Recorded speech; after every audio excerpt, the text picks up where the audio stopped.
Hi everyone. Today's topic is regulation and the maintenance of the posture.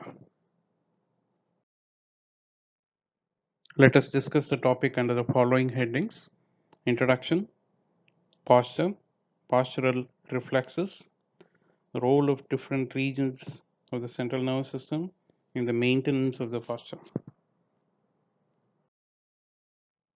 Posture is the relative position of various parts of the body with respect to one another and also to the environment. Physiologically, posture it refers to the subconscious adjustment of the muscle tone in different muscle to maintain the balance during any displacement of the body by either gravity or the acceleration. So the maintenance of the posture during the movement of the body while performing any physical work, that is the dynamic posture, is more complicated than maintaining the posture in a still position, which is called as a static posture. Postural mechanisms in any position of the body, either while standing or in moving position, the posture of the body is maintained by altering the muscle tone in different muscles, so which is mainly controlled by the stretch reflex. The stretch reflex is a, we know that it is a spinal reflex, so but it is more influenced by the supraspinal centers. So there are input from the higher centers which is involved in the control of the muscle tone. So this stretch reflex contributes significantly to the maintenance of tone and the posture.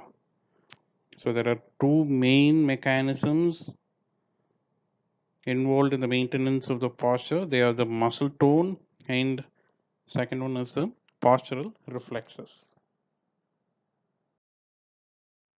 Muscle tone. So tone is a partial state of muscle contraction in the resting condition. So the muscle tone depends mainly on the stretch reflex arc. Stretch reflex is a spinal reflex, but the supraspinal centers can modify the stretch reflex. The receptor for the stretch reflex is the muscle spindle.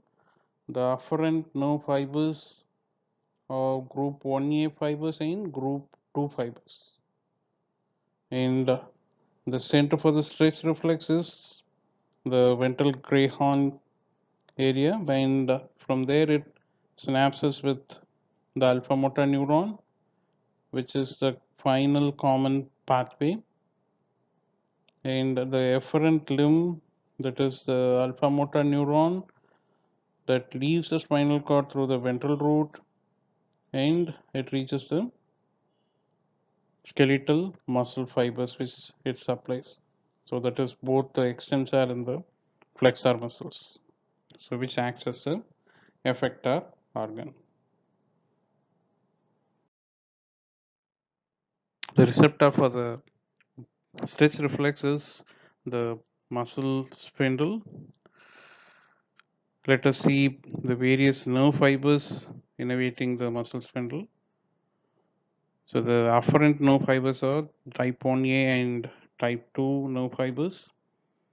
Gamma and alpha motor neuron are the efferent nerve fibers. In the Golgi tendon organ, so type 1B is the afferent nerve fiber and the alpha motor neuron is the efferent nerve fiber.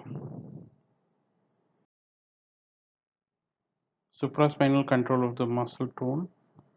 The center for the muscle tone lies in the anterior motor neurons of the spinal cord, mainly the alpha motor neuron. So this alpha motor neuron gets stimulated through gamma motor neuron constantly. So, but both this alpha and the gamma motor neuron activity is modified by the pyramidal and the extrapyramidal tracts, which directly terminate on them. Mainly the extrapyramidal system is responsible for the maintenance of the muscle tone. So, which is the basal ganglia, motor nuclei of the reticular formation, vestibular nuclei, and the descending fibers that reaches the spinal cord. From the motor cortex also some fibers merges with the extrapyramidal tracts.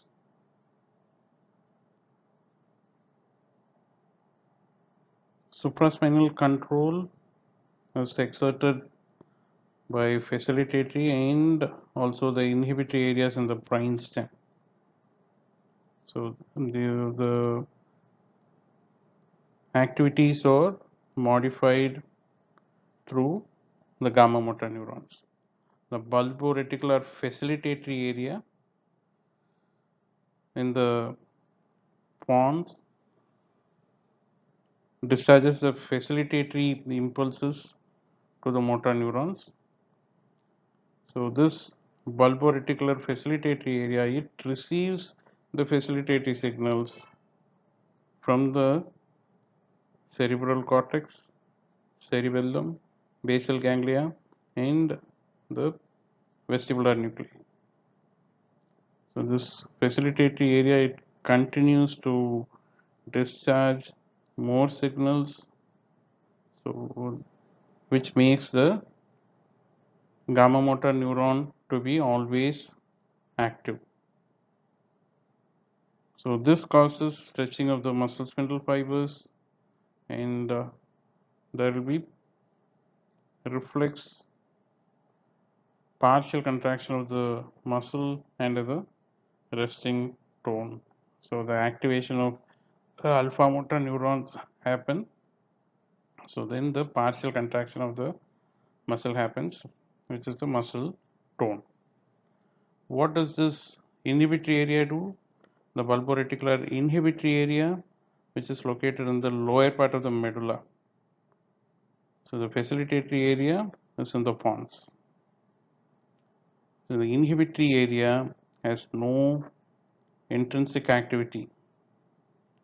So it becomes active only if it receives signals from the cerebellum or the cerebral cortex. So after receiving the signal, that further inhibits the gamma motor neuron. What is the role of cerebellum? So it is the site of alpha gamma linkage. Remember this.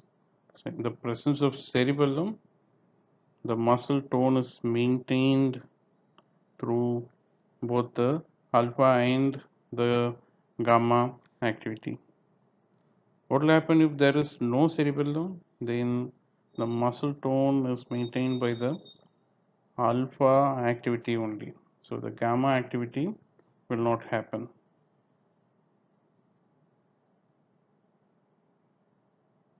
Here you can see the arc, the sensory fibers from the dorsal root and the motor fibers in the ventral root. Postural reflexes. It helps to maintain the body in upright and the balanced position. These reflexes also provide adjustment when necessary to maintain a stable posture during any voluntary activity. The reflex arc of the postural reflex, the afferent pathway comes from the eyes, vestibular apparatus, and the proprioceptors. The somatosensory signals from the proprioceptors, that is the muscle spindle and the Golgi tendon organ, and also from the cutaneous input it receives signals. Vestibular signals encodes the gravity and the movement of the head. Visual input is much lower than the other two inputs. The integrating centers are formed by the neuronal network on the brainstem and the spinal cord. The efferent pathway is the alpha motor neuron, supplying various skeletal muscles,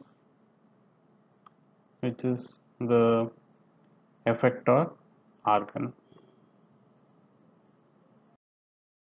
Postural reflex, one reflex arc creates the muscle tone in one muscle. Many reflex arcs, they maintain the muscle tone in many muscle, which is called as the posture. Posture is achieved by a class of reflexes, which is called as the postural reflex.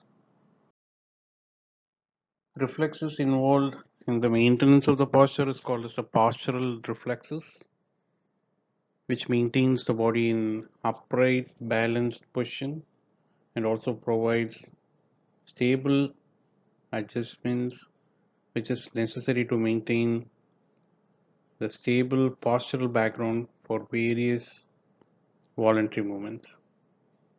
The muscle tone is due to the tonic discharge of the gamma motor neuron. Remember, the muscle tone is due to the tonic discharge of the gamma motor neuron due to the predominant effect of the facilitatory reticular formation. The muscle tone is normally not under the control of the alpha motor neuron. The tonic control of the alpha motor neuron is exerted entirely through the vestibulospinal pathway. So the vestibular nucleus, especially the diatus nucleus, here you can see, is constantly inhibited by the corticospinal fibers and also by the vestigiovestibular fibers from the cerebellum. So under certain abnormal condition, when the vestibular nucleus gets disinhibited, there occurs the exaggeration of the muscle tone, that is alpha motor neuron will be dominating the muscle tone than the gamma motor neuron. But normally the muscle tone is maintained by the gamma motor neuron.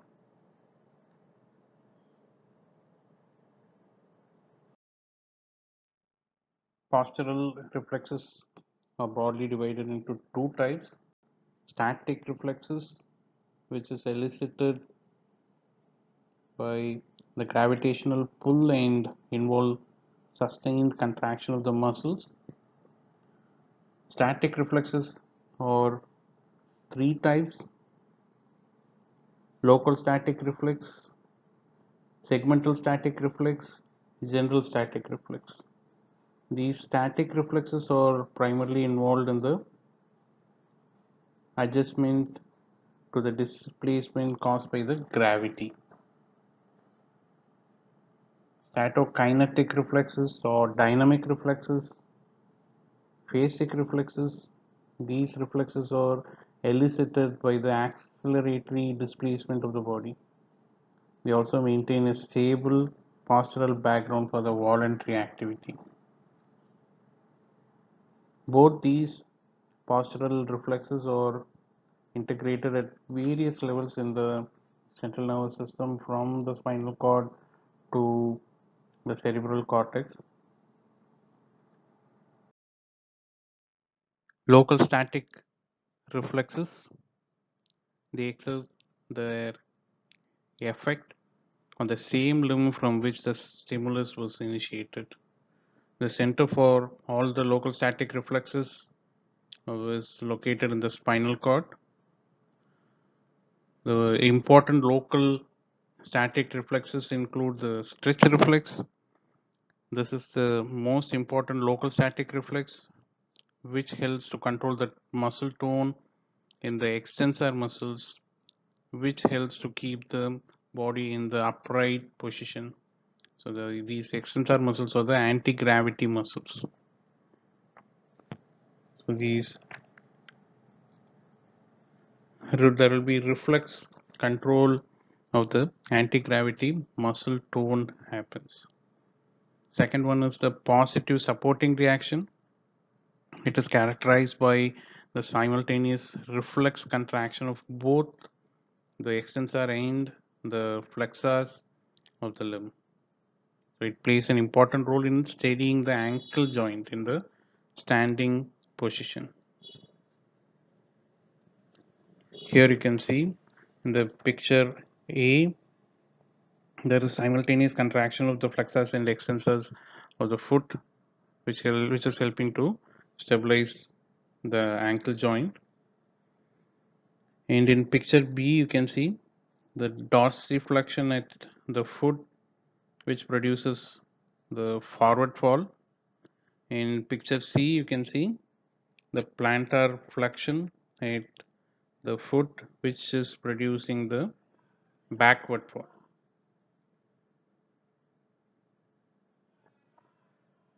Moving on to the negative supporting reaction, it refers to the disappearance of the supporting positive supporting reaction. So it is also an active phenomenon initiated by the stretch of the extensor muscles. This helps the limbs to be used for the activities, so other than supporting the body weight.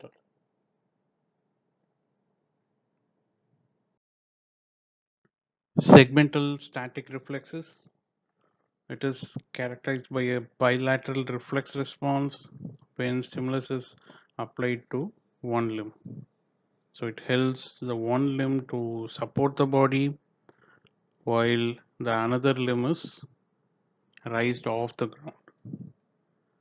The best example for the segmental static reflexes, the crossed extensor reflex response, which is the component of the withdrawal reflex. So when a strong stimulus to one limb produces a flexion in the ipsilateral limb and extension in the contralateral limb. It plays an important role during the walking. So during walking, on one side the flexors are active and the extensors are inhibited, while the reverse will be seen on the other side, other limb. So stimulus is the painful stimulus. Receptors are the nociceptors, as it is withdrawal reflex. Center stands as the spinal cord.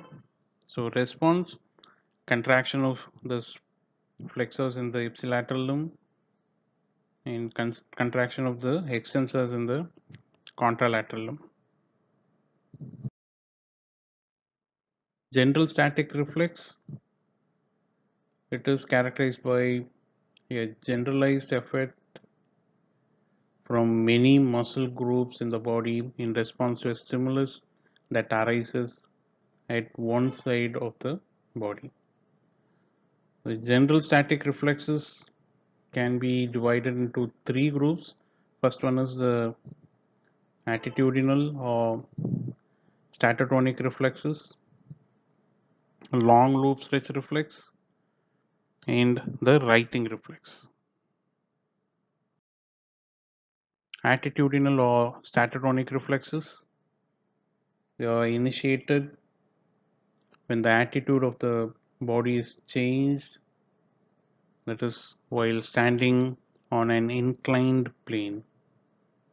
These reflexes are two types.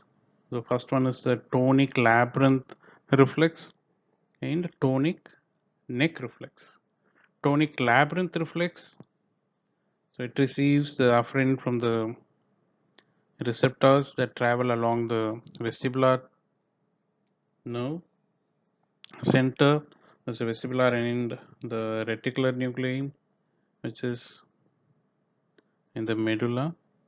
The efferent comes from the vestibulospinal and reticulospinal tracts, so which finally ends on the alpha motor neuron.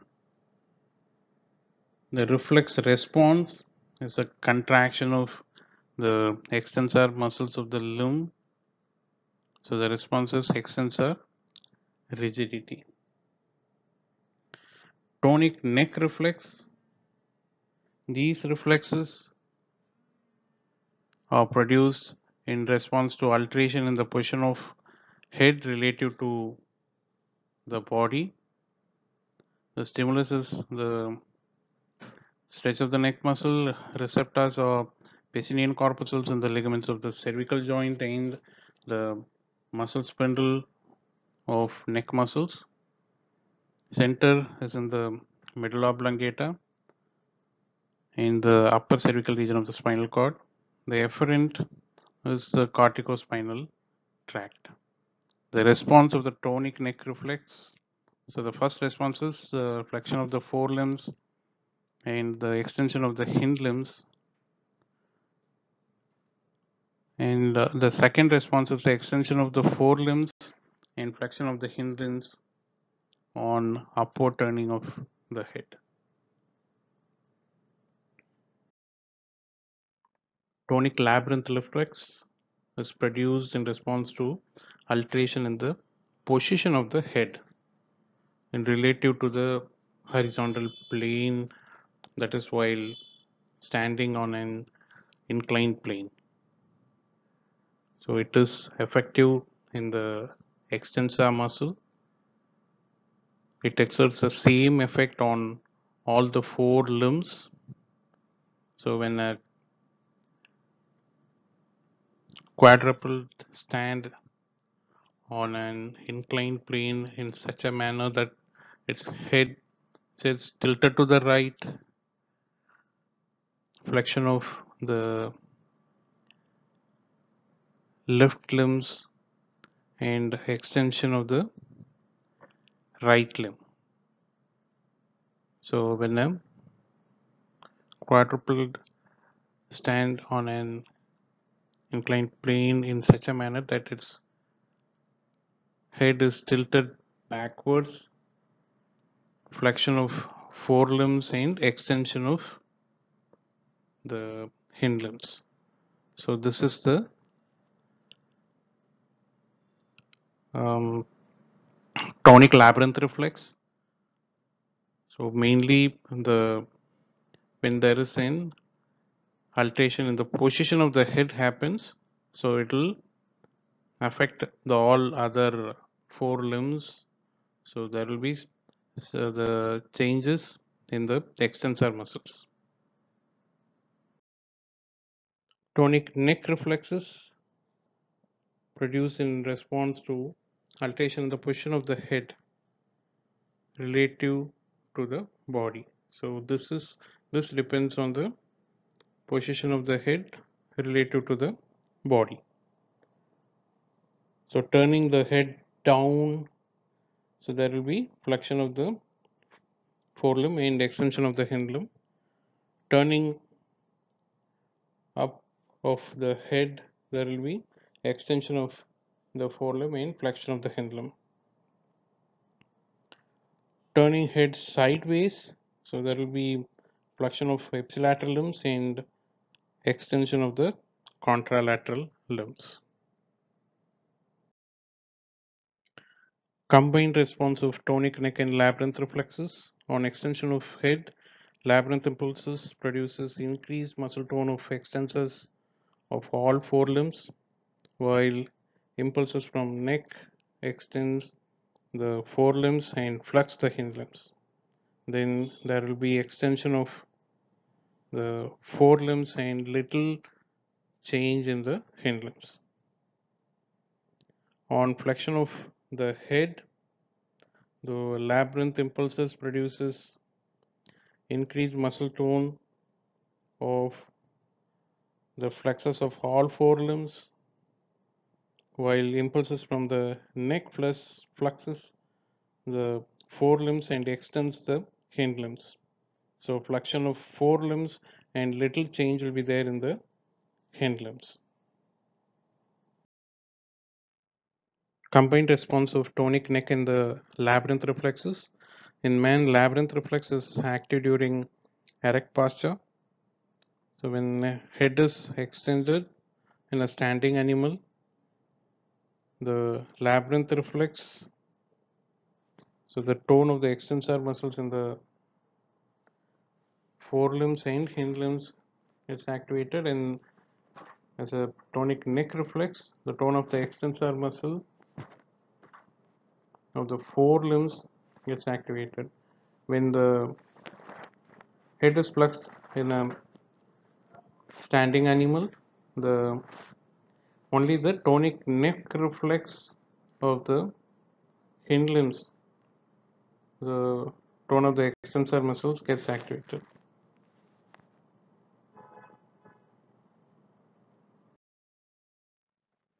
Long loop stretch reflex, they are also called as the functional stretch reflex. These are polysynaptic reflexes with the center of the reflex arc is in the cerebral cortex. These reflexes are continuously active in the erect posture. They bring about continuous correction of the swaying that occur from moment to moment during standing. We used to sway here and there. All these things get corrected by the long loop stretch reflex. So stimulus is the stretch of the muscle due to swaying.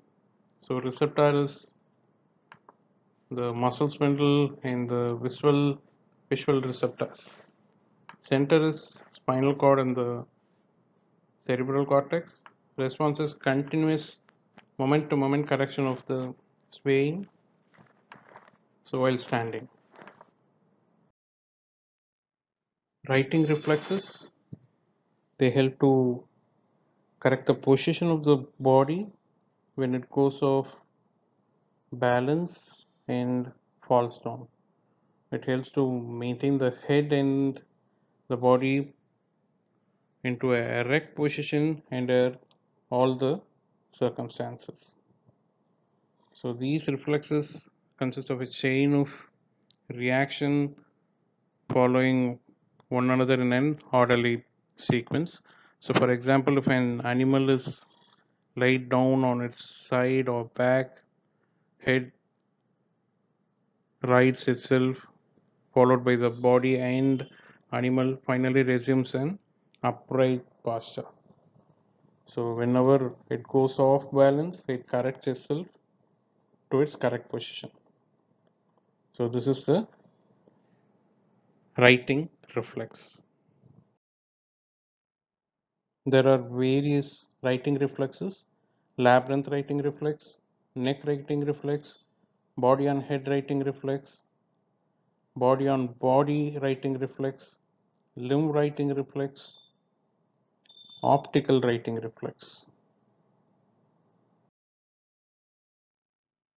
Writing reflexes, labyrinth writing reflex or head writing reflex. It is initiated when the animal's head is in lateral position.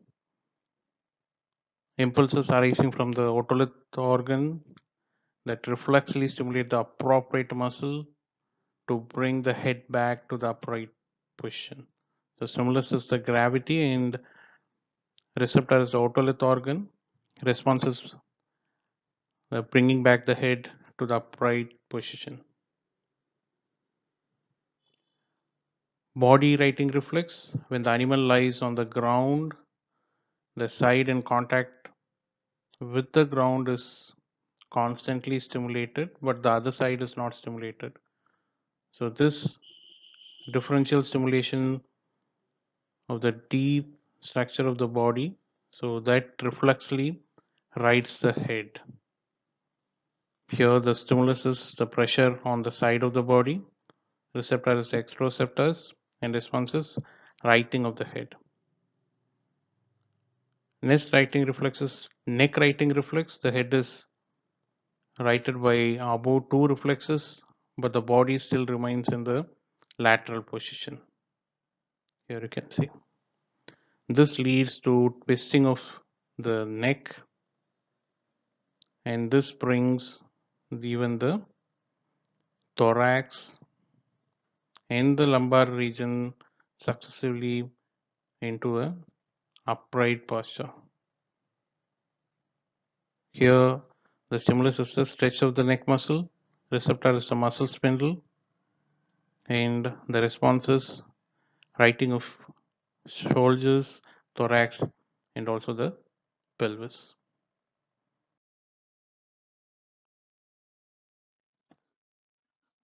The other righting reflexes, body on body righting reflex. If the righting of the head is prevented, impulses from the body surface may cause righting of the body directly. The stimulus is the pressure on the side of the body, receptor is the exteroceptor, and the response is righting of the body even when the righting of the head is prevented. Limb righting reflex, impulses arising from the limb muscles leads to attainment of appropriate posture of limbs. Here the stimulus is stretching of the limb muscle spindle is the receptor, response is the appropriate posture of the limb. Optical righting reflex, so this also causes righting of the head in animals with intact visual cortex. So stimulus is the visual cues, so the response is righting of the head. Center for the righting reflexes. The chief center for all the righting reflexes except the optical righting reflexes, the red nucleus which is lying in the midbrain. The center for the optical righting reflex is in the visual cortex. The cerebrum is a center for the placing and the hopping reflexes. Stato-kinetic reflexes, which is elicited by the angular and the linear acceleratory stimuli to labyrinth receptors of the vestibular apparatus. This is programmed reflex that depends on the motor cortex. It is mediated by the lateral vestibular spinal tract.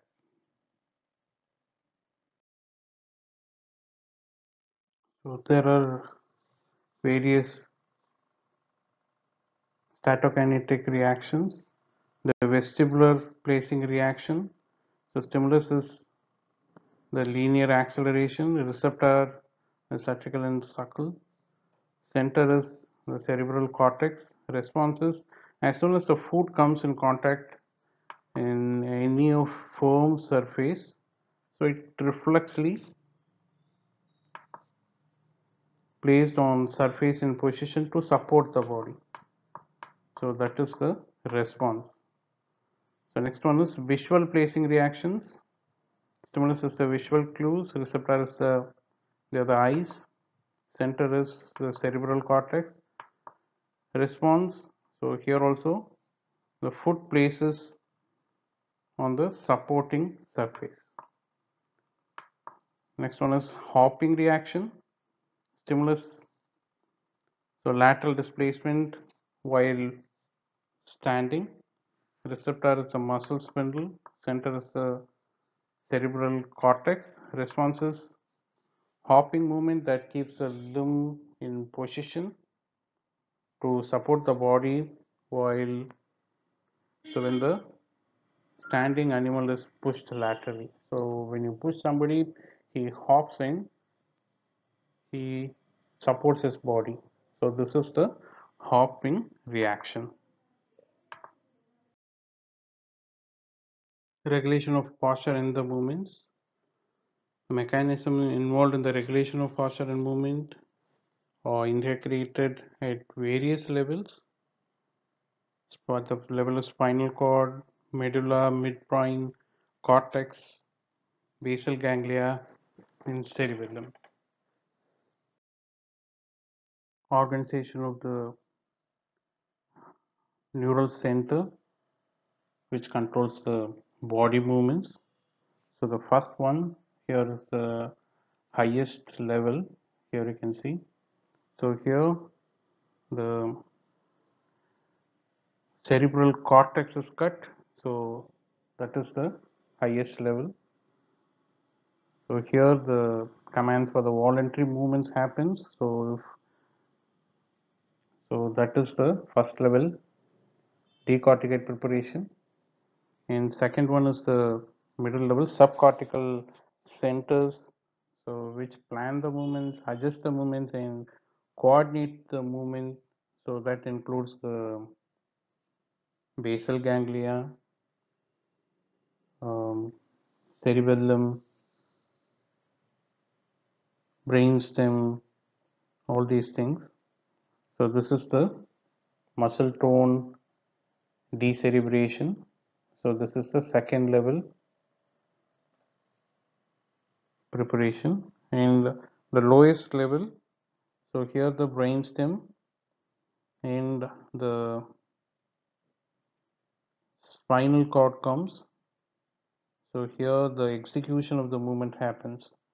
So also the adjustments and the smoothening of the movements happens. So this is the ischemic decerebration. So these are the three levels of organization.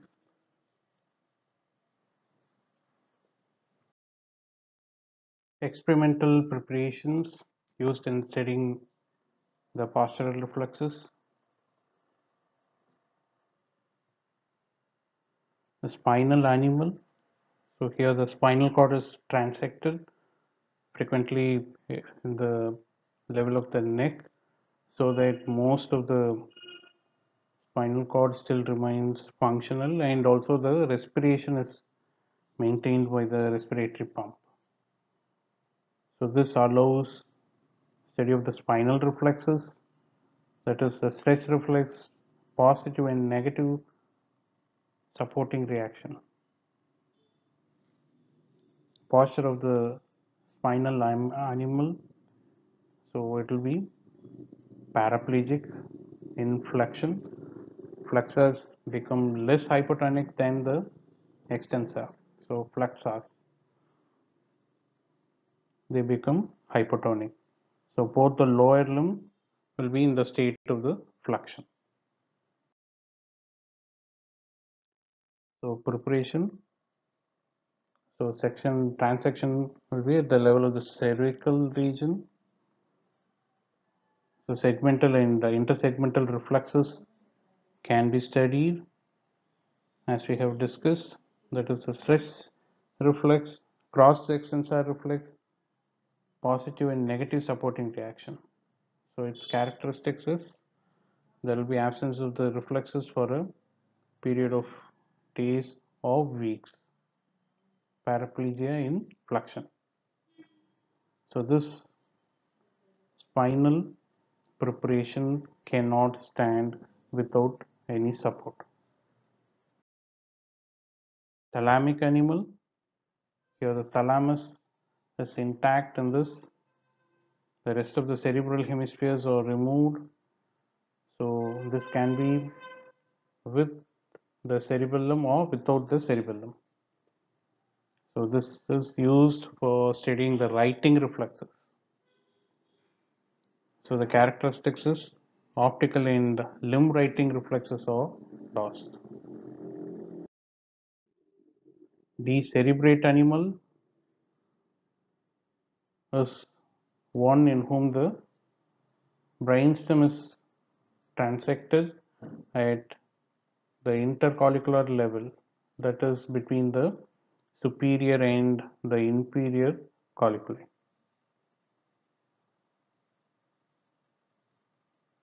So this blocks the normal inhibitory signals from the higher center of the brain. Corticospinal, corticobulbar, and rubrospinal tracts are lost, but the facilitative and the inhibitory reticulospinal tract remains intact. Features of the decerebrate rigidity, the decerebrate animal, there will be hyperextension of all four limbs, dorsiflexion or hyperextension of tail and head, extreme hyperextension of the spine that produces concave configuration of the back. The animal can be made to stand here on all four limbs, but it can be easily toppled by even a slight push. Writing reflexes are absent. Spinal and tonic neck reflexes are present. Mechanism of decerebrate rigidity. So this occurs due to the exaggerated or increased activity of the motor neurons that facilitate the stretch reflex. So this facilitation is due to the increased rate of activity of the gamma motor neuron discharge. The transaction will be at the mid collicular level that cuts off all the facilitative and the inhibitory corticobulbar extrapyramidal pathways.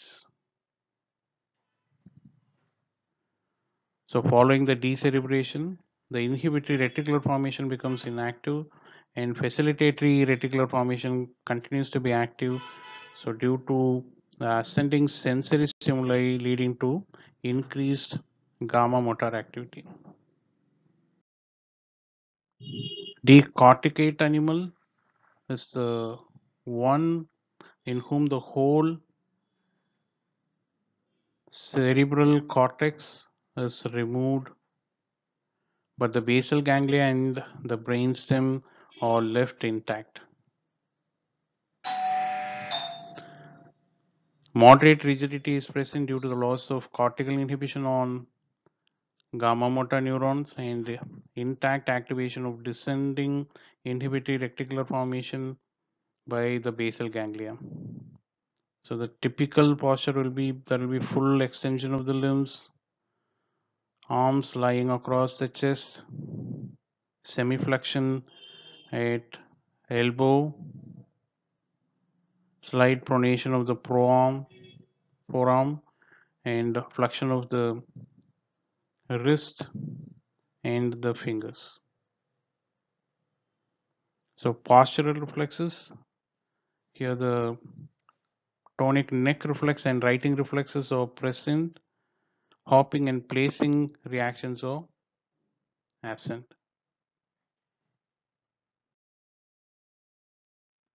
To summarize, so the postural reflexes, the spinal cord reflexes are positive and negative supporting reflex. So the medullary reflexes or tonic neck and labyrinth reflexes, the midbrain reflexes or writing reflexes, the cerebral cortex reflexes or hopping and placing reflexes. Decerebrate rigidity, the transaction at the level of the brainstem at the mid collicular level. So there will be extension of all four limbs. This is extension posturing. And decorticate rigidity is removal of the cortex. So there is flexion posturing. Here you can see the flexion posturing. This is decorticate rigidity.